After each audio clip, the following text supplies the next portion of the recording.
Welcome to Finding Zen with Michael Pottern, where everyday moments become sacred. I'm your host, Michael Pottern. Together, we explore how presence shows up in people's lives and the quiet gifts they reveal themselves to be when we truly pay attention. So take a breath, settle in, and let's hear what presence has to say.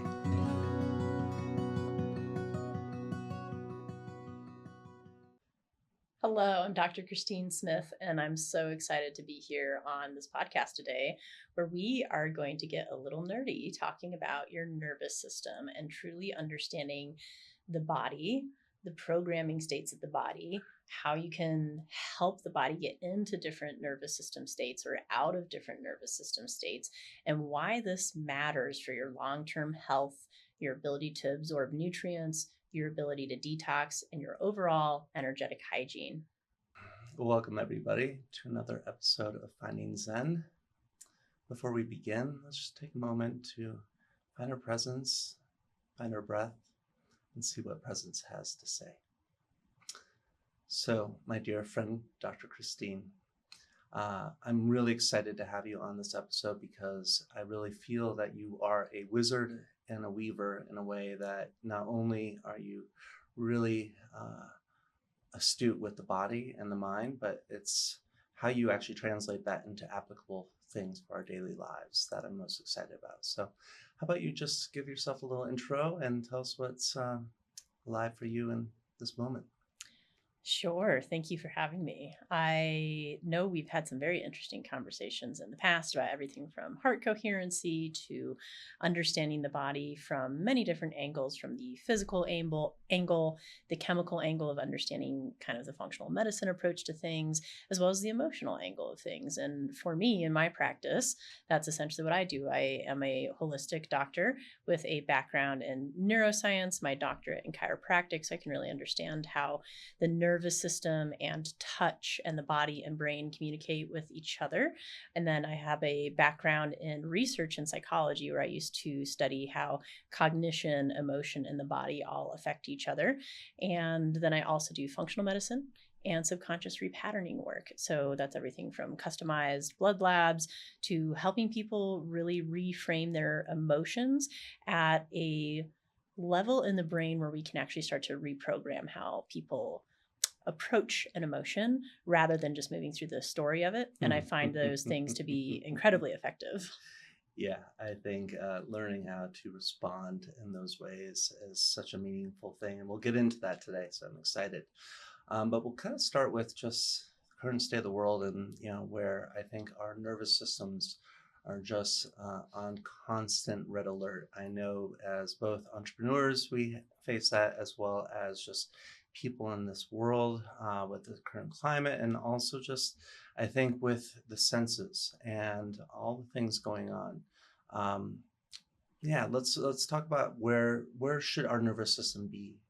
Let's just look at it as like data points, right? Like I come from research. I'm a very left brain person that ended up facilitating my right brain development through graduate school and other things. But when you look at it as data points, you realize that we are dealing with hundreds of thousands to millions of bits more information than our grandparents ever dealt with. So when we have 16 text messages, 30 social media notifications, 27 WhatsApp notifications, 8,000 emails, and this other thing on Telegram, and this other thing on Signal, and this other thing on your Instagram, and this other thing on your TikTok, and you start adding all of those messages together, like even if in your mind you're like, I don't check my TikTok, who cares? It's just 100 unread messages. Your subconscious mind is looking at all those red bubbles, and there's like a dopamine stimulus there of like, I need to take care of this thing. And so it actually is stimulating to your brain. And then you take into account all of the roadways that we have and the highways that we have and all of the development in our cities that has happened in the last couple hundred years that was very, very different a while ago. And you realize just how much more stimulation we have. Even the fact that like our electricity has changed and we are up past dusk using light switches to do tasks versus in the past when it got dark and you couldn't do anything, you just stopped doing stuff because you couldn't do anything. And so now we just have all these other stimulations going on and all these other responsibilities and all these things that we're anticipating. And it's not to say that our brain can't handle it. Clearly we can, like we're evolving into this, but our society has evolved much faster than our biology. So we still have the biology of our ancestors that are hanging out in a cave and going to bed when it gets dark at night. But now we have this society that's like stimulating us all the time. So taking those things into account, you realize that we still have to balance the body. And so the question is, okay, well, how do we balance the body? Basically, you just have to take away all that stimulation, or you have to change the type of stimulation so that we can get a balanced brainwave state back. Because all that stimulation, if we start to talk about like changing brainwave states, right? All that stimulation induces high beta. High beta is kind of what state you'd be in if you're preparing for an exam or running from a tiger. And like we need that state to get stuff done. You need it to not die on the highway when you're driving. But that's like another form of input, right? Like our body's not used to driving 60 miles an hour on the highway, and we do this multiple times a day and we just normalize it. But if we can start to create times in our day where we take away that stimulus and we go back into a balanced state, that is where things like meditation can come in, or things like a flow state. So doing some kind of sport that you enjoy, or yoga, or some kind of movement where your brain is turning off all the other stimulus and all the other thinking. And the reason like meditation or movement or these practices while awake can be helpful is it's different than sleep. Yeah. Because you can go to sleep and you can just like check out of everything and like kind of process while you're sleeping. But then it depends on the quality of your sleep. And if you're not sleeping great, you don't actually process that much, versus being in a wakeful state where you're processing input in a way that your body finds safe. And that can be meditation, that can be massage, that can be body work, that can be movement, that can be whatever you enjoy in your day that is creating a state of ease and peace and joy and restfulness in your body, is how we start to counteract all this hyperstimulation. Well, I used to think that anxiety was actually productive. Yeah, a lot of people do. Yeah. Until you realize that you're doing 10 things at once and you're doing all of them a 10th as well. Yeah. So let's I think you delved into a couple things. Let's unpack, just what brainwave states are. Let's go there. Sure. So we are still studying the brain, and we're still coming to truly understand these states and how we kind of move between them and move in and out of them. But essentially, like beta is our waking state. It's where we get stuff done. It's a little bit of a sympathetic state, like it's how we accomplish tasks. Alpha is the more relaxed state below that. So it's like your creative state, or where you would go in meditation, or that almost kind of between wake and sleep, but a little bit more on the wakeful side.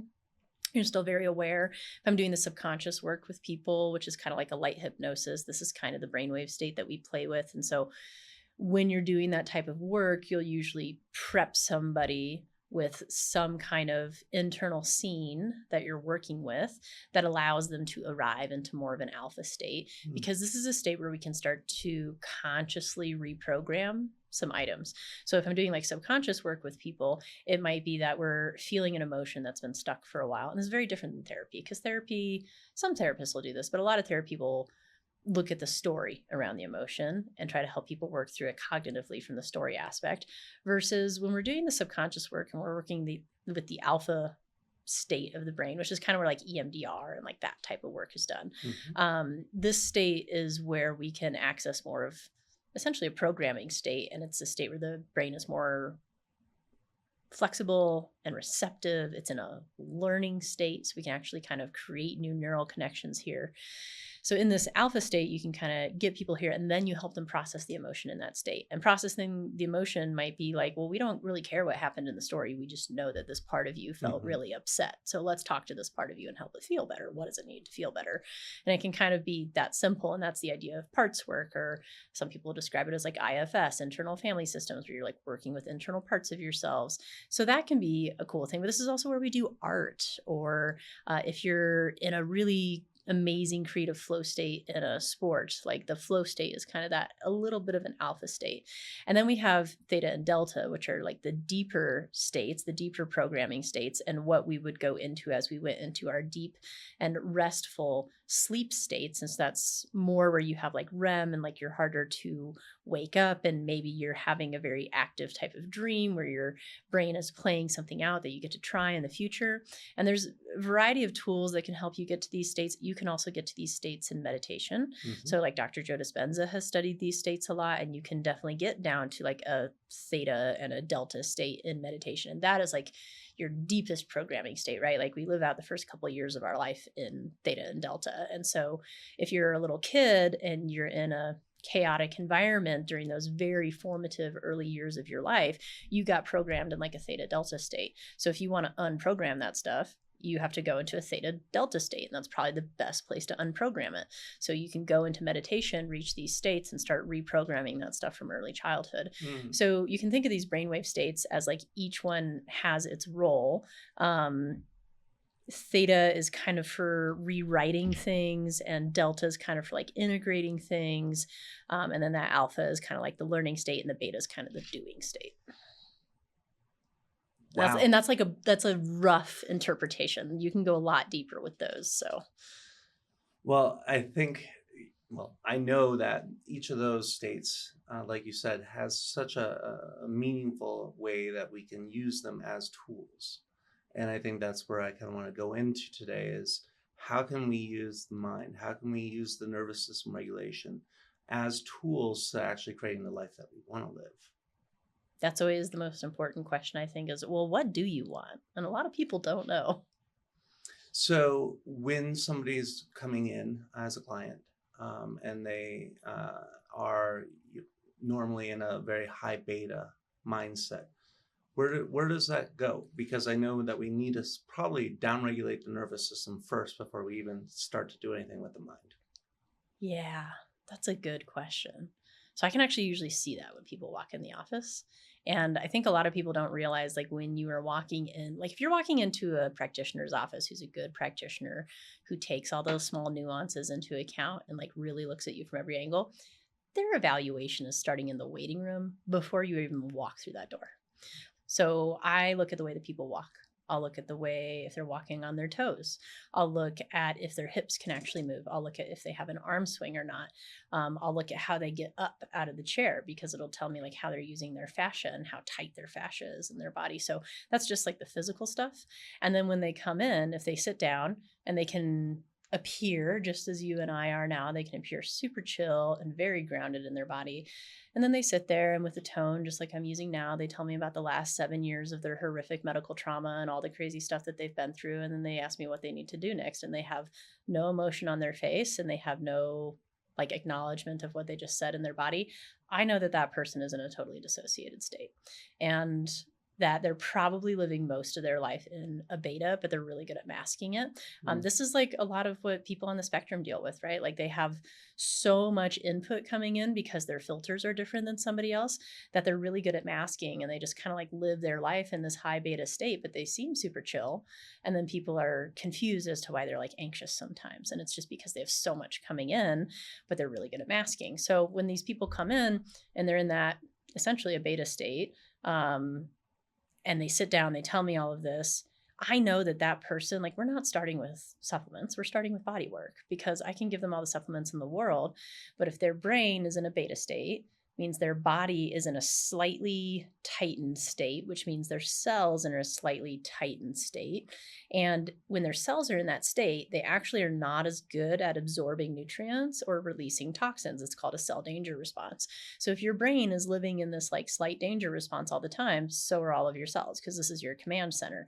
You cannot out supplement a brain state. Like you can't supplement somebody out of a stressed out state. You have to work with that person's energy from the mental side of things, which essentially then affects their like biofield and the energetic flow in their body and the ability of molecules to move around and ions to move around. And then it starts working more effectively. So with that person who's coming in that state, we will probably start with some kind of body work. Depending on how bad they are, I might suggest like a trauma release technique, which is a very gentle technique that I use that's touch based. That is a way of stimulating the system in a calm way to help the brain rewire itself. Sometimes we can do these things ourselves. Sometimes we need outside help. And so if I can get them out of that like locked cellular state with these bodywork techniques, then the functional medicine, the supplements, the lab testing will all be a lot more effective. The lab testing will still give us the information, but if you just do a lab test and then you give someone a protocol and you haven't addressed their nervous system, that protocol is going right through them. And sometimes it can make them worse. Sometimes it doesn't affect them at all. And then it's just a waste of money. So it's like, what state do we need to get their body in so that they can receive the rest of the care well? The world moves fast, but your nervous system wasn't designed to. At Denver Zen Den, we create immersive experiences using light, sound, and vibration to help your body shift out of survival and back into balance. And when you want that same support at home, Mindwave brings the experience to you. No substances, no forcing, just guided regulation your body understands. Because real change doesn't start with doing more. It starts with regulating first. All right, back to our conversation with Christine. I love the fact that you allow somebody's body to find its coherence before you then start doing the other things. Too often, I think somebody just walks in the room and says, oh, okay, well, here's what you need, and why aren't you doing it? And it's almost guilt, shame, and all the other things that come with it. And that's also a ready and available, body of, how are we putting the medicine in? It's a lot of our conventional system at the moment, those 10-minute appointments where no one's really checking in with like what's happening in your life. Yeah. And going from that, then you also use frequency or some magic in picking out which medicines might be good with the body's nervous system and bioenergy field. Yeah. So depends on where the person is at. Like, I learned so much about the mechanics of cellular healing from my own healing experience, where my body went through a time where there was just so much going on. I was physically injured. I was chemically stressed out because I had a mold exposure, and I was emotionally stressed out it was like 2020, and a bunch of things in my life were just not going the way that I anticipated. And my body just got so stressed out that it couldn't handle anything. It couldn't handle supplements. I was like dead exhausted. I think a lot of that was the mold. Mold will take a huge toll on your body. So anyone listening, if you're living in a house with mold and you can like see it in your bathroom, it's not just something that's like annoying in your bathroom. It's actually something you need to get taken care of because it's poisoning you. But that took such a toll on my nervous system. And then I learned the order of operations I had to go through to take my cells from a totally locked out state to where I am now. And that took some time to get through. I actually just had someone send me an email earlier and they're like, they're stuck in this locked out state. So I sent them an online course that I have because they're in Europe. And basically that goes over different techniques that you can use to start to get your body out of that state. So if a person came in and they were like allergic to everything, I would direct them back to meditation first and do that trauma release technique. Let's say that we get through that, their nervous system is a little more receptive. Now, like I had a gal, I've been working with her for 2 years. She was trying to lose weight. She had early life trauma. Then she went through the trauma of doctors telling her she was lying about her food. She wasn't. I had her take all the pictures and all the things. She's doing everything right, but her body is struggling with weight because of this like lockout state. As soon as we got her through the trauma release technique, then we were able to start doing nutrients and supplements. And it depends on how irritated somebody is. So if they're highly, highly irritated, I'm not going to put that person on like hydrochloric acid. I'm going to put them on like zinc carnitine and some gentle gut lining support to get the inflammation down. And we're going to figure out where the inflammation is even coming from. If someone's living in mold, you bet I'm not going to put that person on a detox protocol. Yeah. We're going to get them out of the mold first. And then you can help them with detox. But I will see this mistake with practitioners is practitioners won't check the environment. Someone will be really struggling. They'll put them on a big detox protocol and then they move all the poison around their body and they make it worse. The other thing I'm going to check with those people is, are you in a chemically toxic environment? Also going to check, are you in an emotionally toxic environment?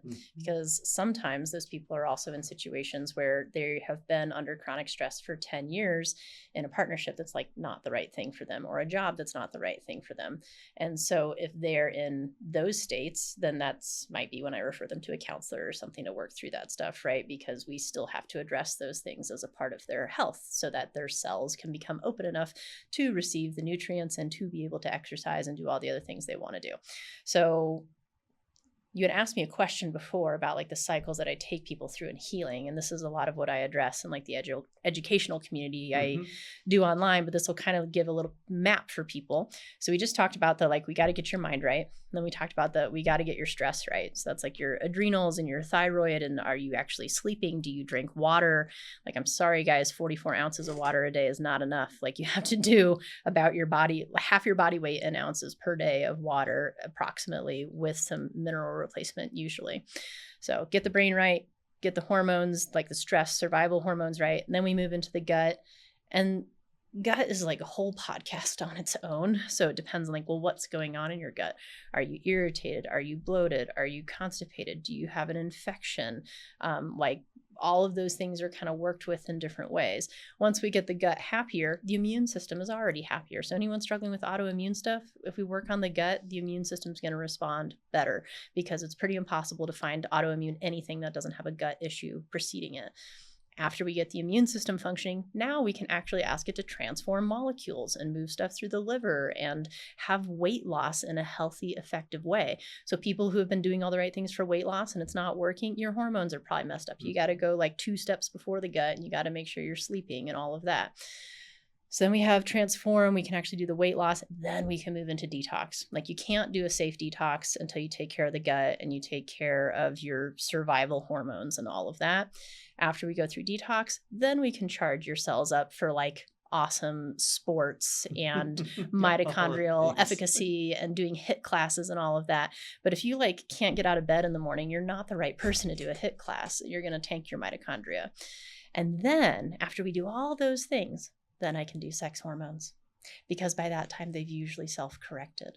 So for all these people where their testosterone is off or their estrogen is off, instead of just going on exogenous hormones, ask why it's off in the first place. And if you can address your adrenals and you address your gut and you address everything I just talked about, it's probably going to come back up normally, unless you're a woman going through like perimenopause or something, and then that's a whole other conversation.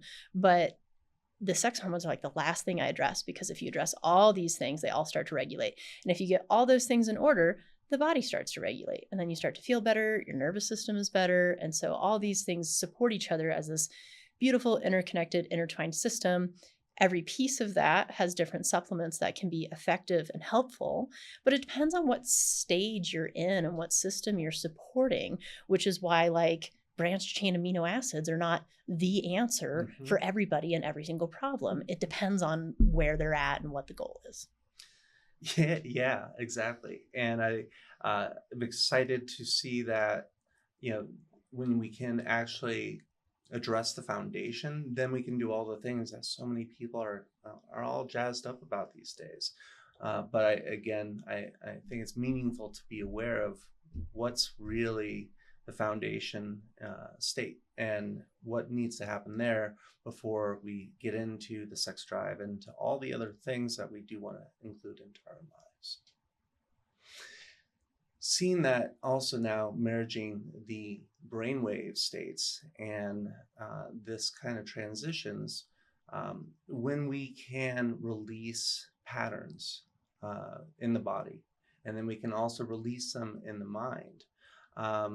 I'm curious, where do you see the future of biohacking? I think some people don't even know what biohacking is. So biohacking is essentially understanding your physiology well enough that you can control it. That's it. Like, that's really what it is. It's exactly what it sounds like. It's hacking your biology. But people will think of it as you have to have all these super fancy tools for it, or you have to have this really expensive thing for it. And really, biohacking is basically mimicking nature. So this whole like get a UV light that gives you the right wavelengths, or get red light glasses. Like the UV light just mimics the sun. The red light glasses just mimic fire at night and not being on your phone. And cold plunging just mimics getting in a river. And the sauna just mimics actually sweating and not using air conditioning. So I was having a conversation with a practitioner friend the other day, and we're like talking about how much harder it is for people to detox. And some of that is like the detox or the toxin soup that we're all living in, that no one's actually fully studied the mixture of all these toxins that we live with. But also, especially in the States, we have air conditioning in the summer. Nobody sweats anymore. And like I took myself to Mexico for a month at one point, and I sweat my face off, and I felt so good afterwards. And I like sweat, and I was in the ocean, and all of that like detoxes your body and pulls all of these things out. So really biohacking is just mimicking nature.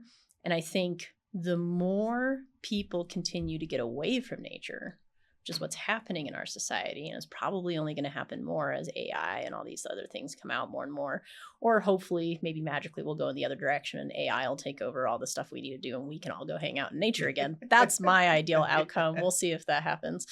But as we get farther away from nature, I think biohacking is going to become more important. And so you can do it by literally waking up in the morning and looking at the sun and turning off your lights when it gets dark, and then not looking at your phone before you go to bed. That is biohacking. Or you can wake up and do your thing and then have a UV lamp that you use at your computer desk during the day. And then you can put your red light glasses on at night. And then maybe you are a top performer or a pro athlete, or you're dealing with chronic infection and you really want to help your mitochondria out. And then you can use something like a hyperbaric chamber, which has amazing effects on killing chronic infections, on helping to strengthen your mitochondria, on healing the brain from traumatic brain injury. So that's a biohack in itself. But like cold plunging and heat, those are some of the oldest ones that I love helping people to use. If you're in a stressed out nervous system state, like we were talking about at the beginning, cold plunge might not be your thing. It might be better for you to like splash your face with cold water, which activates your vagus nerve, which we do want when you're stressed out. But you immersing your entire body in a 5-minute cold plunge and stressing yourself might not be the thing for you. That's more what we're doing for the person who's trying to like strengthen and like create new mitochondria, right? So that's like my MLB players and like my pro athletes and stuff like that. But I also tell them, don't do it after a workout because you'll lose your muscle gains. So it's like all of these are tools. Cold plunge is great for when you need to like flush the system, you need to calm inflammation, you need to kind of reboot some things and maybe get like a dopamine stimulus. So maybe before the game is a good time for it, but not after the game or not after your workout. Before the workout's better. And then afterwards, that's when you do like sauna and you bring all the blood to all the muscles and you give them nutrients and you give them oxygen and you give them all of the things that they need. And so if we can start learning how to use these tools based on what we're doing, it can change day to day. So if I have a super stressed out day at work, I'm probably going to do the sauna afterwards and not the cold plunge right before I go to bed. But if I am getting there and I need to kind of wake up and like get my system on for the day, and I've been feeling pretty rested and resilient and I got a good night's sleep, then sure, I might do the cold plunge beforehand or something. So it's just teaching people how to manipulate their own physiology, really. And I think the farther we get away from natural physiology, the more we're going to need the ways that we mimic it. Yeah, well, I'm excited about this AI world, and hopefully we both get to live in more of the nature side of that. With AI and all this new advancements in medicine, I think longevity becomes a hot topic, and I'm sure that's something people are curious about in your world. How's that showing up right now?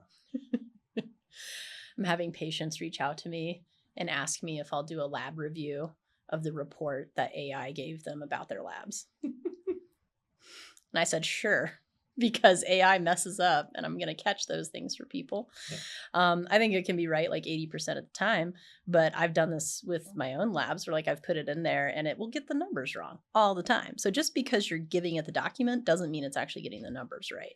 So like you have to go check that stuff, by the way, if you're doing those things. But overall, I do think it's promising how AI is coming in. Now, I have seen a thing where apparently AI can now offer prescriptions without a doctor having to approve. Don't feel great about that at the moment, but we'll see how that Wow. goes for people. I know. And it's not to say that AI is not smart enough that it can do it. It's just that these are items that permanently change people's physiology that are hard to get off of depending on what's being prescribed. And that's the difference between like a pharmaceutical and an herbal. Like an herbal, you can pretty safely like stop and not have any detrimental effects versus a pharmaceutical. If you suddenly stop, that cannot be great. But I do think AI integrating into healthcare is helpful. So if anything, like in 2020, I learned just go with the flow, right? Everything's going to change around you. How can you change with it? I have had practitioner friends who are getting frustrated that this is happening with AI, and now their patients are like, but ChatGPT said this. And then the way that I look at it is I'm like, well, they're going to do it anyway. Thank gosh they're still asking me.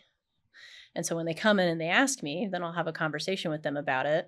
And then I'll tell them to go ask it other questions. And so if people are going to be doing this anyway, let me teach you how to ask it correctly. Let me teach you how to prompt correctly. Let me teach you how to give it context correctly. Because when people like give it a lab and they say, make me a nutrient plan, it's going to give you a crappy one. Yeah. That is a crappy output from AI.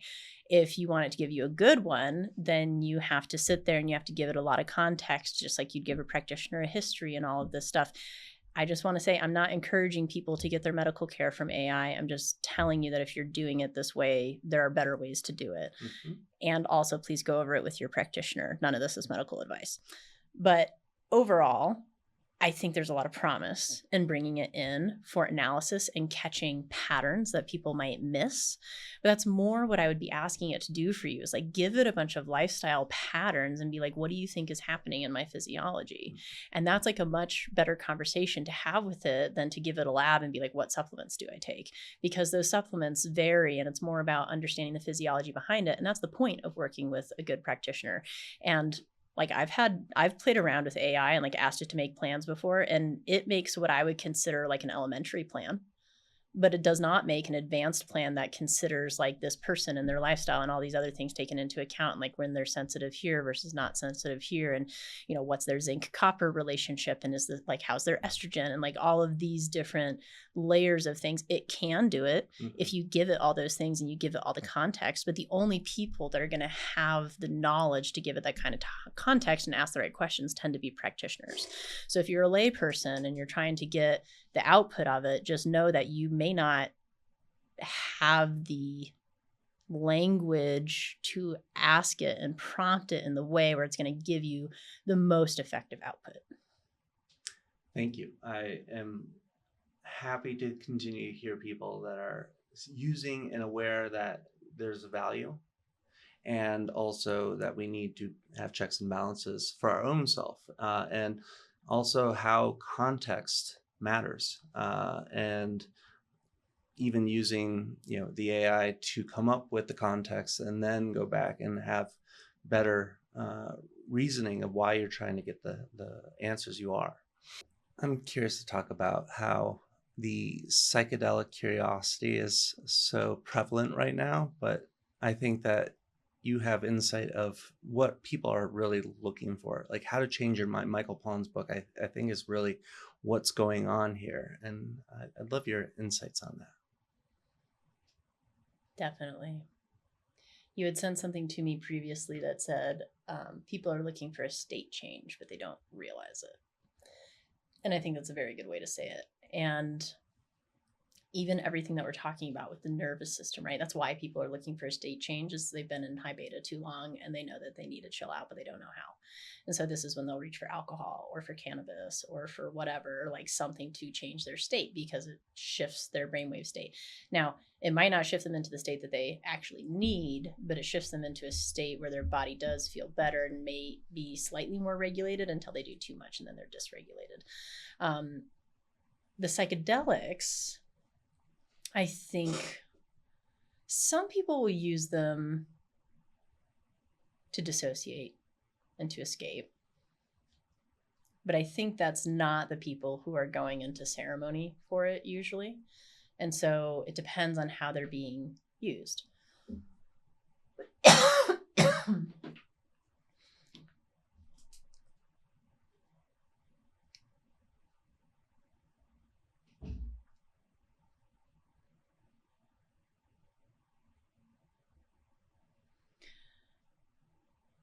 I think the deeper thing of what people are looking for when they are utilizing psychedelics is themselves. They're looking to connect with themselves because they have been dissociated from the self by a society and by expectations of society and expectations of people around them and who they're supposed to be.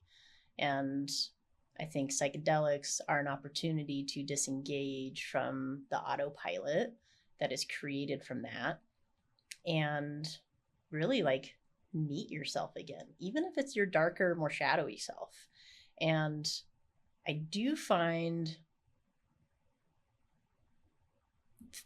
having sessions facilitated in ceremony can be very interesting because it's like some people might do a psychedelic with friends in college and they just have a great time and they remember what it's like to be a kid again and they're reintroduced to that state of wonder. And that in itself is healing because they're like, I forgot what wonder felt like. Now life is so much more grand because I remember what wonder feels like. That can be very healing in itself. And then someone can do a facilitated session where maybe they're working on like some deeper traumas and it might not feel as great, but they might have more longer lasting shifts afterwards because they've done the deep root medicine. And I was talking to a doctor who is a professional facilitator recently, and she was saying like psychedelics are where the real root medicine is done because as we said at the beginning, you can't out supplement a traumatized nervous system state. So if your main problem is that you're stuck in a stress state all the time because you grew up in a chaotic environment and your coping mechanism was to be the caretaker and pretend like everything was okay and put your own needs aside, that person usually hasn't always processed that stuff because they spent their whole life pretending it was fine. And so you could benefit from doing a psychedelic session with someone where you go in and you actually process some of that early life stuff. And the psychedelics have this way of kind of like shaking things loose so that you can work on them. And then having a facilitator there, having a group or a container is probably one of the more important parts because the experience itself is more of a catalyst, but the changes really come from integrating afterwards. And so the changes can happen for days to months afterwards, and having the right person to help you integrate what that experience was and why it's meaningful to your life and how it's connected to you and how you can be more deeply connected to yourself and how you can express more authentically in your life. I think that's where people have the really successful gains out of a psychedelic experience. Yeah, I think we need to stoke more of that and to create more spaces for people to come back to themselves. Not just the doer, but to actually be inspired in the roles that we take on in today's world. You've given us a lot of tools today. I'm curious, how are you finding Zen in your life today?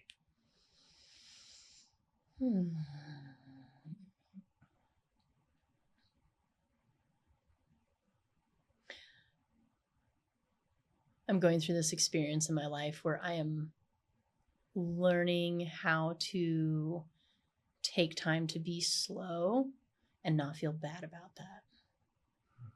And I think I've had a guilt component associated with that for a long time. I think a lot of people do. And that goes back to this like autopilot that we have from society, which especially in the States basically says like, if you're not doing something, you're worthless. And that's just like so not true. And so now I consider it like the gym for my brain, right? I'm like, okay, well, if I have this time sitting here, like how much can I actually relax my body and how much can I relax into this? Or the other day, you know, I had 3 events I was supposed to go to. One of them got canceled. I didn't want to drive for the other one. And I learned how to say no. And I was like, hey, my friend, please forgive me. My inner socialite just needs to rest tonight because I have to get up early and I have some podcasts tomorrow. And I was able to say no and not feel bad about it versus the old me would have pushed past that, would have gone to the event, not totally been present while I was there and then gone home totally fried and then not been as prepared for today. So just learning how to say no and learning how to stop and learning how to plan in time for rest and different things. And I plan times like that into my life. Like the Mexico trip I talked about earlier, I went for a couple weeks. I haven't had a vacation in like a decade, by the way. That was my first vacation in 10 years. Everyone in the States was like, 3 weeks. Oh my God, I can't believe you're going for that long. And everyone in Mexico was like, only 3 weeks?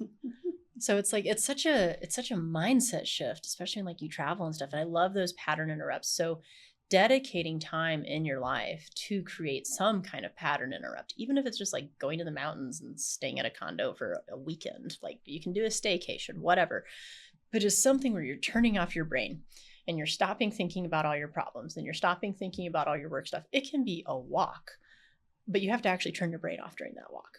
And this is like a state that you have to train and be able to enter. And this is what meditation and different practices can be helpful for, or there's various tools that can help people reach these states if you have a hard time reaching it yourself. But creating the time for that and not feeling bad about it. And that's the nuances. You can't feel bad about it when you do it. Well, I love that for you. Thanks. And how can people go deeper with the work that you're up to? Sure. So if people want to understand the physiology of this stuff more, which is really what I think is important, I think our entire conventional system is built around treating people like they're not smart enough to understand. And I actually think people are really smart. So if you would like to understand how this vehicle that you're walking around in all day works, which I think we all should, that is why I started the Wellness Evolution Community. So it's just wellnessevolutioncommunity.com. And every month I have free calls that are just like community question and answer calls. And then if people decide that they want to be a part of the membership, I have private membership calls each month. And those can vary to like different kinds of specialty calls where sometimes I'll bring in guests or other teachers, or like we're planning to have like a men's group and a women's group eventually. But I wanted to create this place where people could come to have access to a library of functional medicine education that's laid out through understanding your physiology. So if you're coming in and you're like, my hormones and my sleep and my energy are junk, what do I do? I direct you over to like the Align and Rhythm cycles. This is where you can learn about your nervous system and how to regulate all this stuff. Let's say you go through all that and then you're like, okay, now I'm ready to work on my gut. Okay, great. So now you come over here to the gut one. And eventually I'll have group programs for each of those as well, so that you're actually going through this with other people and you're not alone. Because that's what I have discovered in care is like I do a lot of one-to-one care and it's fine, but everyone's freaking lonely. Yeah. Like everyone in the world is lonely right now. And it's because we're separated onto these nuclear family units where we're all isolated in our homes and expected to take care of everybody by ourselves. Like that's a normal thing, and it's not. We're supposed to have tribe and we're supposed to have community. And if you're trying to change your food choices and you have like a house full of children that you're taking care of who are not on the same food choice train as you, that's challenging. Like you need a community to be supportive of the changes that you're trying to make in your life. So that's what that community is about. And there's education for just about every level because I wanted to make functional medicine accessible. That was the biggest comment that I got from everybody online and from everybody in practice is that functional medicine is confusing, it's in-depth, it's expensive, and it's inaccessible. So I was like, okay, let me try to make it, I can't really make it less confusing just because your body is confusing. But if you listen to the way that we talk about it in physiology over time, it will become less confusing because then you just start to look at it like your car and you're like, oh, well, this hose is a little bit blocked. How can I unblock this hose so that this part works better? Yeah. And if I can just teach you to look at your body like that and like teach you how to be this organic mechanic, that's a way more sustainable model of health. And then you'll understand why you need a supplement one day, but not on another day. And that I think is much better than being like, here's a protocol, call me in 6 months if it works. So that is what I want to teach people. I want to empower you and remind you that your body's designed to heal, that you are smart, you are intelligent, you can make most of these changes at home. Like health is not this destination that we reach. It is more of this thing that we maintain. So if people want to go deeper, come learn how to maintain your vehicle. I also get really excited about the different guests that you'll have because you have such an amazing network of people that you've collected. It is an honor and it's really fun because my main goal, I was like, surely I can create a place where all the cool people I know can come talk about cool stuff, and everybody coming to listen to it can get discounts and everything. I'm like, I'm positive I can create this in some way. So that's what I'm working on building. And then people like yourself and others can come in and talk about the cool things that you're doing. Love it. Well, everyone, thanks for joining today. Thank you, Dr. Christine. And just remember to be a little slower, listen a little deeper, and find a little Zen in today. Thank you for being here today. If our conversation opened something new for you, a little presence, a little wonder, share it with someone who might need it. Until next time, move a little slower, listen a little deeper, and keep finding the Zen in your own life.